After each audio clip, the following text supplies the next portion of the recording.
Okay, Yes. Off we go. So, hello everybody, and welcome. So, my name is James Disley. I'm here talking about sort of the prop tech industry and what's going on out there, the real estate technology sector.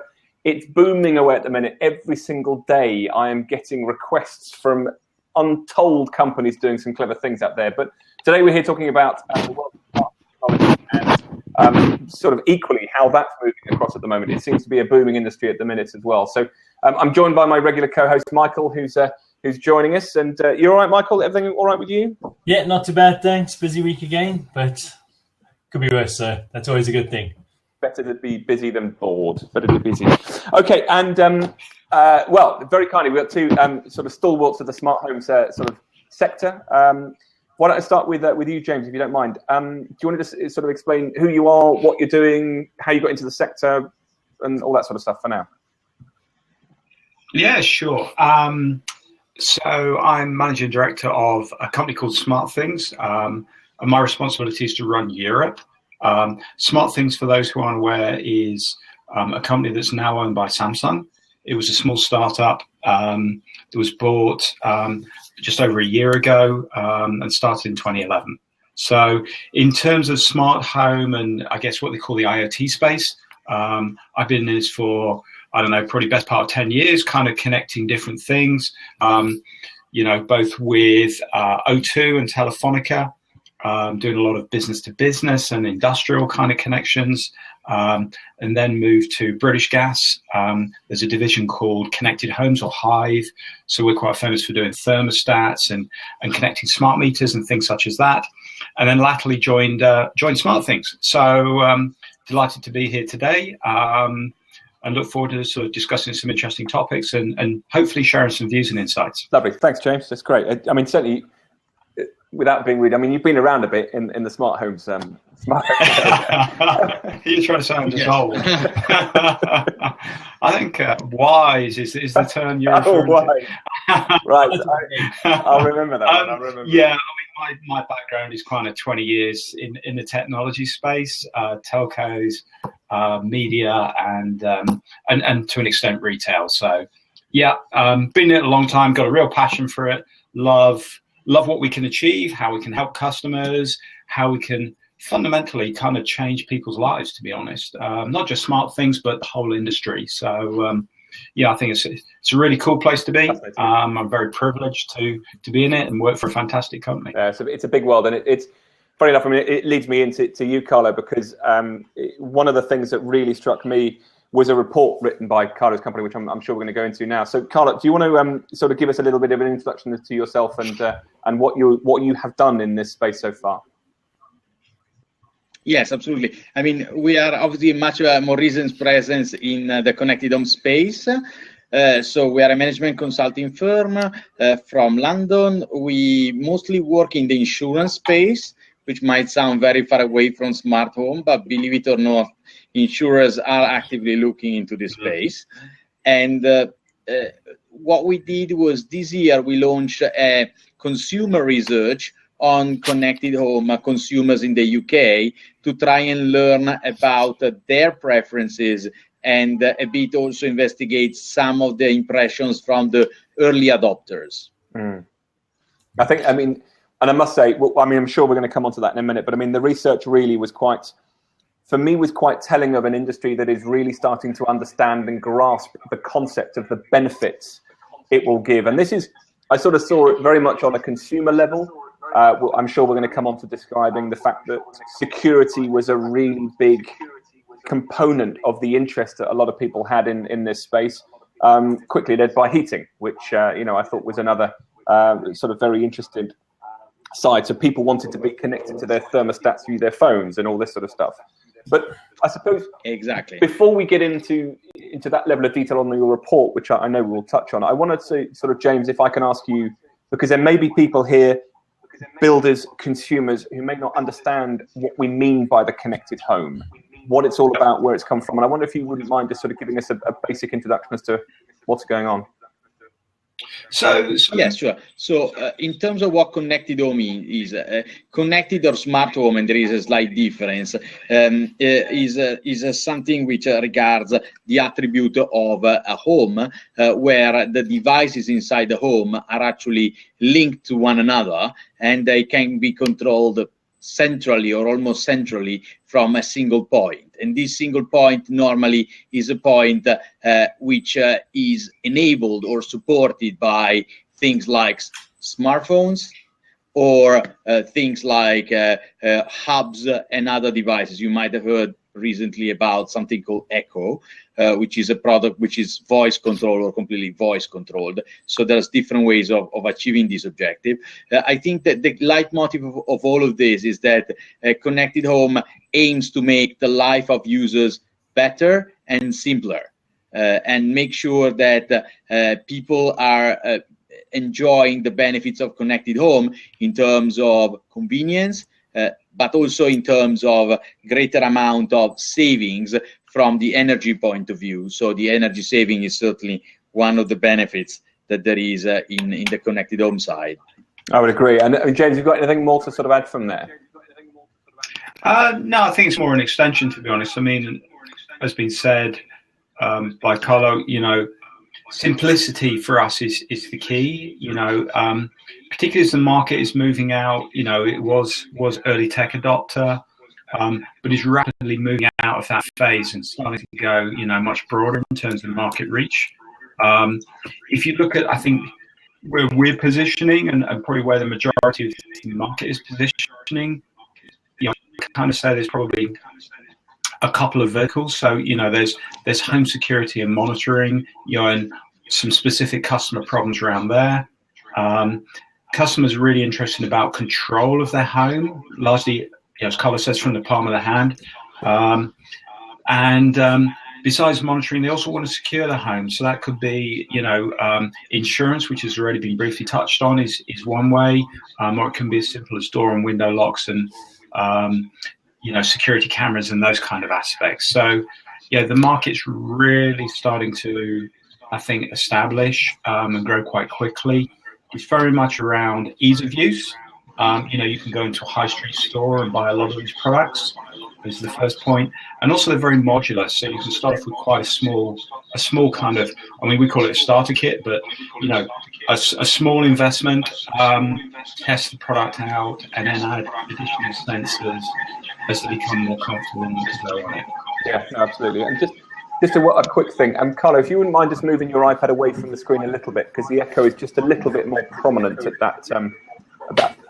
Okay, microphones moving a bit sort of closer together. So if you are hearing an echo, just apologies for that. Just for a minute, we just sort of apologies. Yeah, we have a bit of technical but problems. Let me just pick up on a point you made there, James, because I think it's very prominent, and I sort of alluded to it just a second ago, before you were talking about this whole aspect of there are key verticals which seem to be really prominent at the minute, and one of the sort of statistics you came up with in your report, and you'll see here, this is I like scribbling on graphs, right?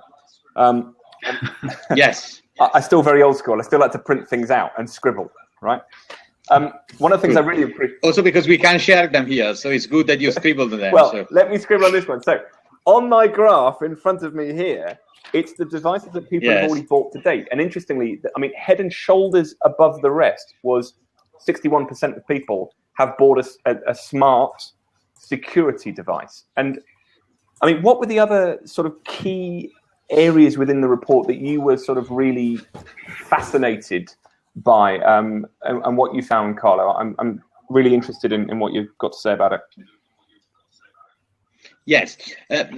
So in addition to the camera, which is obviously a key aspect of what people bought, I think the other things are things that James briefly spoke about already. They include the lights and the thermostat. These are the two things that people tend to prefer to buy early on. And normally the hub. The hub is the device that allows to coordinate all the other devices. And I think that's something that you found quite a lot, James, as well, isn't it? With your with the sort of the smart things devices which are being sold, the hub is obviously people are understanding that it needs a centralized system that everything else sort of feeds into. Would you say that's the same thing with your SmartThings devices? Yeah, absolutely. I mean, our standard kit does have a hub in it, and that effectively goes normally into the back of the router. I think what's also, is kind of interesting is customers understand they need a hub, but clearly that doesn't directly provide a benefit, by which I mean you need additional things or sensors to actually deliver a service. So what we're actually doing, and we announced at CES, the Consumer Electronics Show this year, just to give people a feel, is we're actually kind of embedding the hub, in essence, into a range of devices, and we announced we're starting with the TV. Now, the reason behind that is kind of twofold. So, one, that starts to make the smart home accessible for the mass market, for everybody, particularly on a product like a Samsung TV, which is really, really popular. And in sales terms, is about 25% of world sales are actually on TV 1 in 4. We're also embedding it in other devices as well. You'll see in some countries it's going to be becoming embedded in broadband routers as an example. So you're starting to see that shift where the hub is recognized as necessary. But the question is, how can we get it into more and more homes more quickly? And that's the speed at which the smart home will start to grow. The other point is when you start to do that, you change the economics. So again, kind of one of the interesting things with smart home, and I'll just talk about SmartThings to give people a feel, but our starter kit, which is basically our standard, place of beginning in a smart home, retails at £199, in terms of UK sterling. Roughly half the price of that is actually the hub. So when you start to put a hub in a TV and drive that in mass market, that means two things. One, the marginal cost of a hub becomes significantly less on the cost of a TV manufacturer. And secondly, therefore, the price of a starter kit is halved. So it suddenly becomes below £99. And at that point, it becomes really, really attractive to people to test out and try out and learn. So that's about changing, I think, some of the dynamics, which hints to the way the smart home market, is progressively taking off. Sorry, Carlo. And if I can add to that, I think something that came nicely out of our research to confirm this is that people tend to like to spend up to £200, more or less, to try out the smart home. But in reality, that's only a try, because most people, once they appreciate some of the benefits of smart home, be these the thermostat, be these the cameras, be these the security locks, then they go back and very quickly buy more. And this very quickly tends to be within 6 weeks, and then it tends to build over time throughout the year. Yeah, again, if I may, to give people just a feel for this. So, our stats are showing, if you look at what's connected on our platform, there's an average of 13 devices per hub. And typically customers are adding an average of 1 device a quarter. Now, to be clear, so by those devices, some of those are SmartThings devices, some of those aren't. And that's kind of fine from our perspective. So there'll be what we call working with SmartThings, a third-party device like a Honeywell thermostat or a Philips Hue. But it will also be, door sensors and security cameras that we do sell. But hopefully, the stat gives people a feel for, I guess, where these homes are going, and 13 is probably just the start, which probably ties back with the research that's been mentioned. So James, you are talking from a SmartThings perspective at the moment. Yeah. So a consumer like myself, I've got the Nest thermostat and the cameras and the smoke sensors in the ceiling and that, which is great. And I mean, that to me works great. Today they announced, or was the other day they announced, that we can now have multiple users on our account. Yeah. So it knows when we leave our house, it can turn the heating off. So for me as a consumer, that's great. It's cost me way more than I'm going to save in the next 10 years. But, can't comment on that. When I leave the house and my wife leaves the house, the heating is going to get turned off. Yep. That's great. So, it's not about the cost for me. It's more about the excitement. It's a gadget. It's in the house. I've got the camera. The one thing that does happen, though, is that it's Nest. how will that work with SmartThings or the Sony solution? Or so until there's a, do you know what I mean? I go and I change my TV and I buy a Samsung TV now, but now my Nest, I am not replacing everything in my house. Yeah. No. Is there a common API coming available? Yeah. The short answer is yes. So if you look at the products today, both those products actually work with SmartThings. Now, to be clear, there's kind of two categories is the easiest way of explaining it. So one is what we call working with SmartThings partners.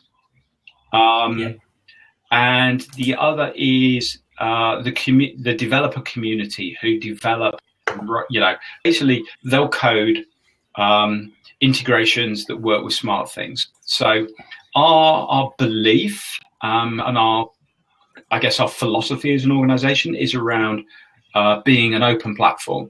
So what that means is, yes, we work with Samsung devices, TV being an example, but we also work with other great products from non-Samsung companies. So, for example, Sonos is a really good example that is a partner of ours. So what that means is you're not locked into a single manufacturer ecosystem, be it Nest, be it Samsung, be it whatever. So you can drive, if you like, for want of a better expression, or control your Sonos through SmartThings. If that's what you choose to do, you can drive your thermostat through SmartThings. You can still run them individually. That's kind of cool. But what we're finding is most customers want to be a simple app. And also they want to combine different devices. So a quick example would be a morning wake-up routine, by which within SmartThings you can combine. So the alarm goes off, let's say at 6 a.m. You want perhaps the TV to come on automatically at that point on a certain channel at a defined volume. You want your kettle to start boiling to make a cup of tea or coffee, and you want the heating on at a certain temperature. And maybe, if you're fortunate enough and you've got fancy blinds, you want the blinds to pull back. That's a sequence of events or routines that could all be triggered through SmartThings as a single setup. So what you start to see there is something that helps me when I wake up in the morning, and combines different technologies in the home and different providers really to give me that benefit. So, and I guess that's our core belief is let's work with and partner with best individuals. We're not going to firm that because there's great third-party providers out there.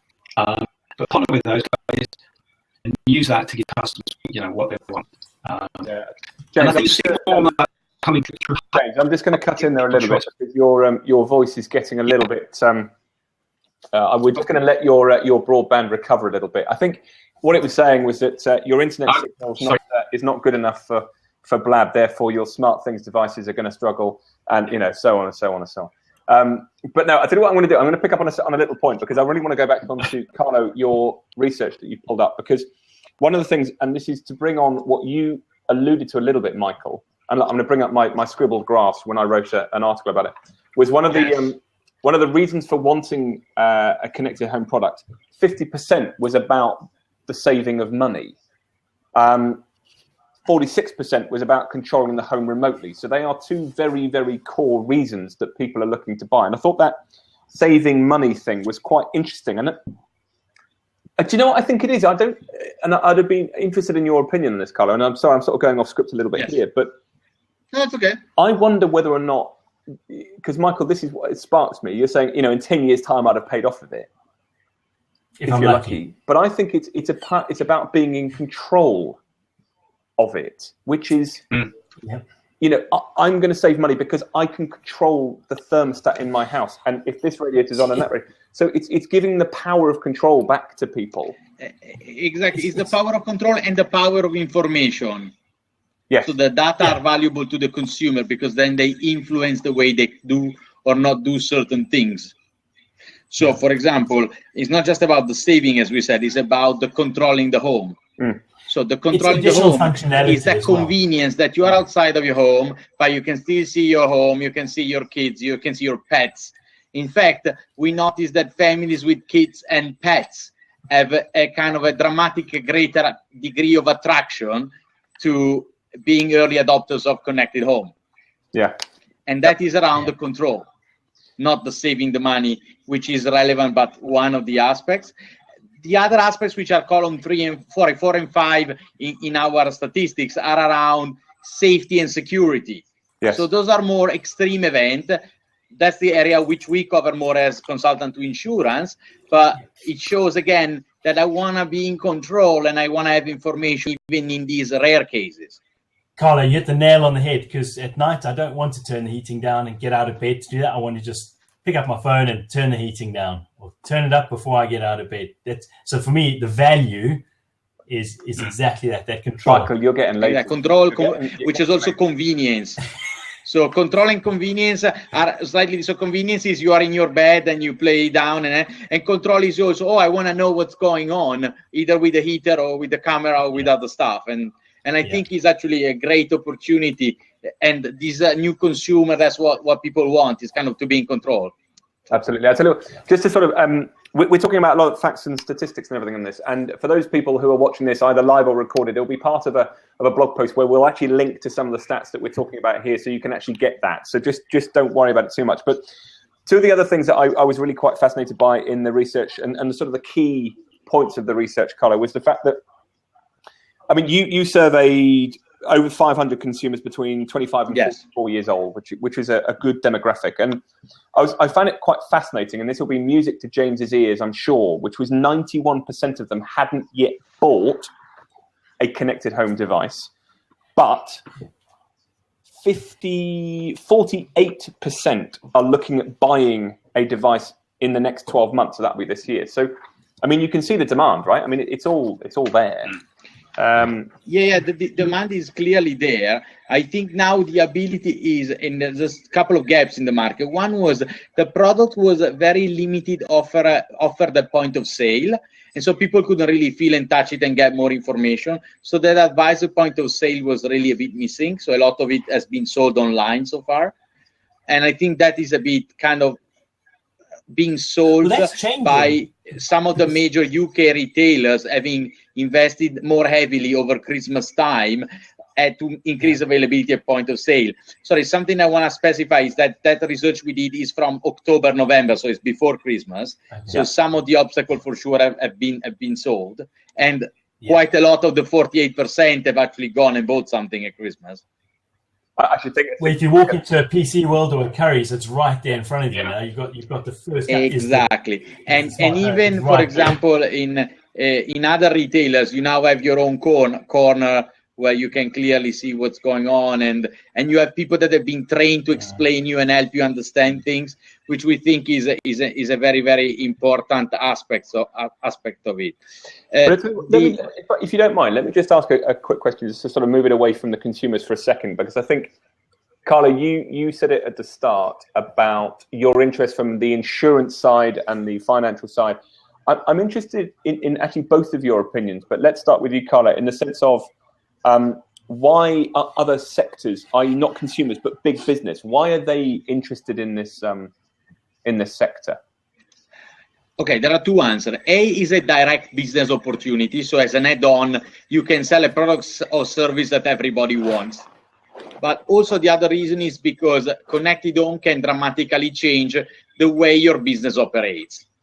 So in the case of insurance, the second point is actually quite relevant. So we are seeing this with usage-based insurance for cars, mostly in like other countries from the UK. But in the UK, for young drivers, you already have propositions where if you put in a black box in your car or some device in your car and you're driving very well, then your premium goes down.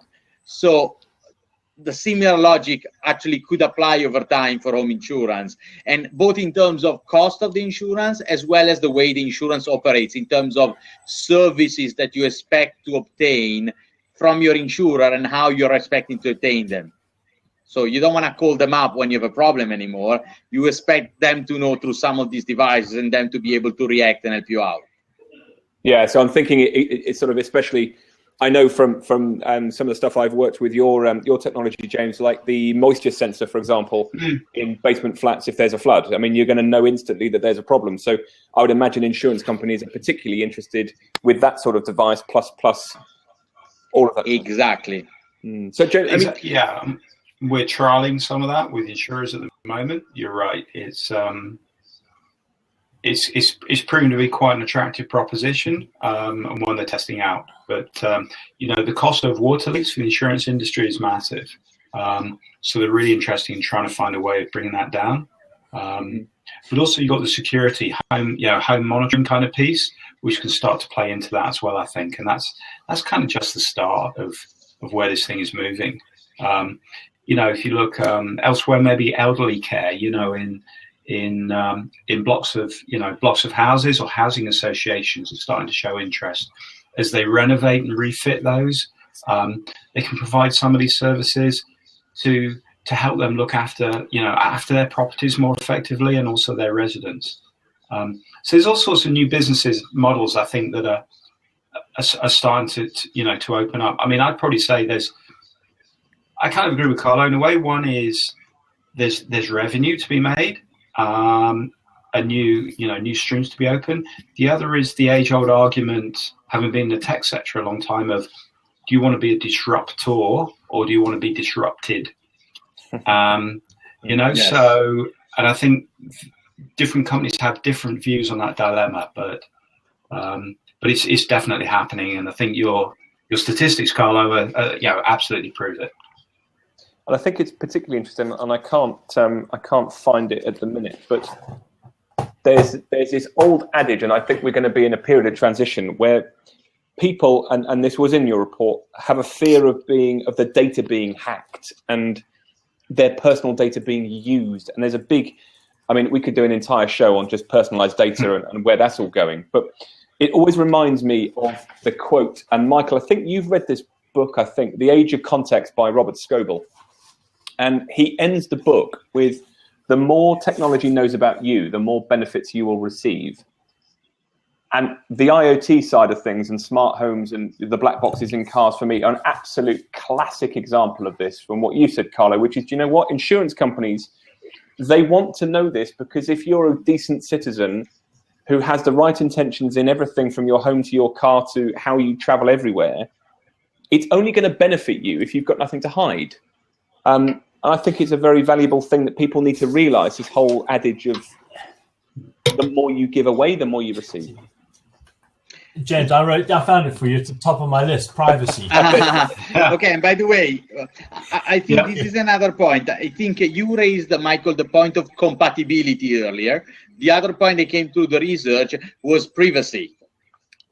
So privacy is a very country-dependent and cultural-dependent aspect. So we have seen these kind of coming and going, and in certain countries seems to be a quite strong obstacle. For example, a country like Germany or the Austria and some of the Nordics seems to be particularly concerned about their privacy. Other countries, funnily enough, and some of them actually in Southern Europe, are actually a lot less concerned about their privacy, and so more open about implementing some of these more open architecture models in which your data is shared for your benefit. And that will be an interesting part of the debate and of the evolution, because the sensitivity of consumers towards privacy is different by country and evolving by stage of knowledge of this technology. Well, I suppose you're educating people. A lot of it is anonymous as well. Yeah, I mean, to give you a feel for the stats, for perhaps where we approach it is, I guess my terms would be, we're data custodians. So it's the customer's data. It's the first point, and we use that data really for the system to be enabled to give the customer the services and the event triggers that they need. But we, for example, we pay third-party companies to come in and ethical hack our systems. Week in, week out. I think that's kind of crucial to test our systems, and also to give confidence both to us and to external bodies that it works. In simple terms, I guess it's kind of bank level encryption is the easiest way of explaining it. That's kind of adopted. and you see this throughout the industry. I'm not saying it's easy. It's really, really hard. There's some very bright and not well-intentioned people out there, but it's critical to do that. But ultimately, it's all permission-based as well. As Carlo saying, in Germany, it's a lot more stringent about what you can do and how you can share that information than the UK. Just to throw it out there, another sobering thought is, to be honest, I understand why people are concerned, but you probably share more on Facebook or with Google using Google Maps and Gmail than you do in your home. But I think the perception of the public is possibly you're putting that information out, you're choosing to, whereas if someone's actually extracting data, it's a different choice, and then you can't see what they're extracting. Yeah, I tell you what, it's quite interesting. In the live chat, we've got Monty Henry. Thanks, Monty. I'm assuming you're Monty, who's saying there are no real international security protocols in place, and I suppose that leads me to, the last question with regards of where's it all going. We sort of have a very distinct two-sided approach here. We've talked about the sort of the consumer element to the devices and how exciting that all is, and we sort of almost finished and moved on to this whole data side of things. So I'm wondering if that's going to influence your thoughts, starting with you, Carlo, in terms of where this industry is going. Where's it going to be in 5 years' time? What are your thoughts based on what you've seen? Well, it's certainly going to be bigger. That's a fact. How big, we don't know, but certainly within the next 5 years, we're certainly going to get away from early adopters, as we are already now, towards a mass market adoption. What is less clear is the degree of complexity of the solution that people will want to adopt. So in a sense, we will start at the two ends. So we have very young consumers with very, very packaged solutions. And at the very, very end, the very, very super rich kind of mansion house type, which will start first, with very, very different needs in terms of the devices and the complexity of the solution that they need. But then this will converge slowly towards the mass market and growing average age of the consumer.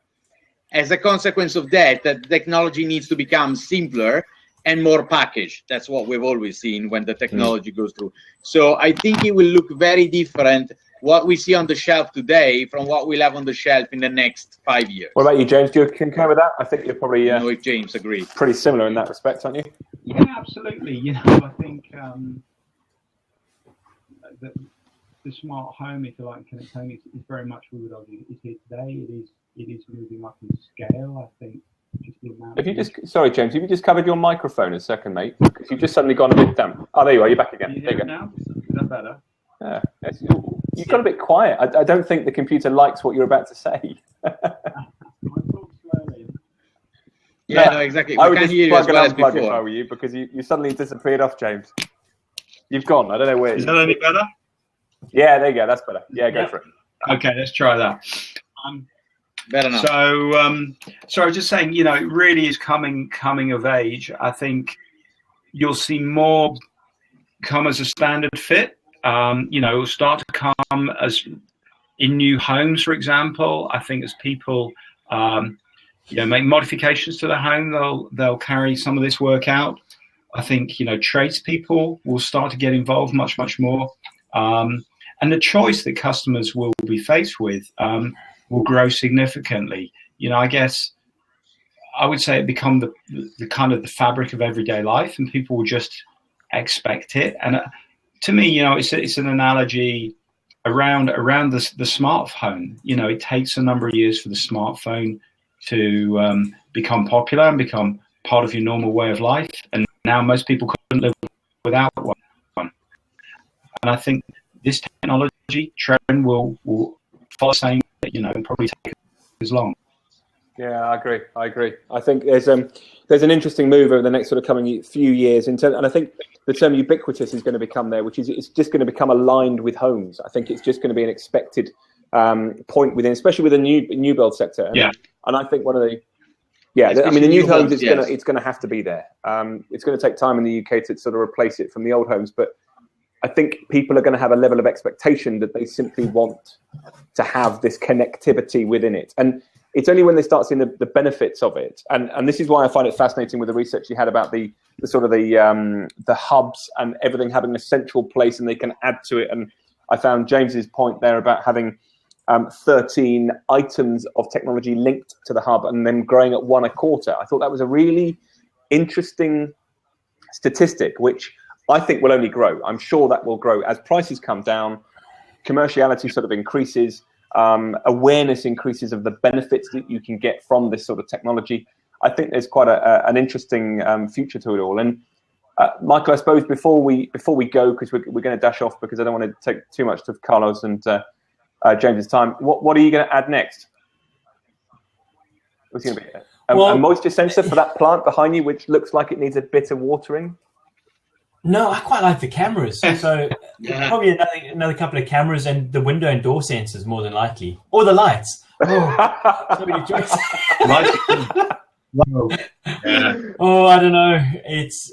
I don't know. Lights, I don't mind too much. It's probably more cameras and sensors on the doors and windows. I tell you what. Well, I'm going to finish with this bit because I mean, obviously, we're going to keep on adding to things, and I urge anybody who watches this, and it's a shame James has disappeared because when I met him a few weeks back, I said to him one of my favorite things. And Michael, how old are your kids? Oh, 10, 7, 10, 7, 3, right. There is an advert, it's a Samsung Smart Things advert where it's got this young teenage boy doing his homework at home.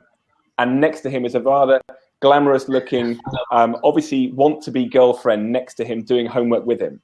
And she's he's coming in. I've got to bring him into this because I'm going to finish on this point of my favorite Smart Things advert. And he's looking at her thinking, she looks great, and I'm going to increase the thermometer on my home thermostat. And obviously his dad gets an alert sitting in the park, obviously in London, going, hang on a minute, why has my temperature gone up so much in my house? And then you can just see they have this sort of like catch-22 of the sun increasing the temperature and the dad reducing it down.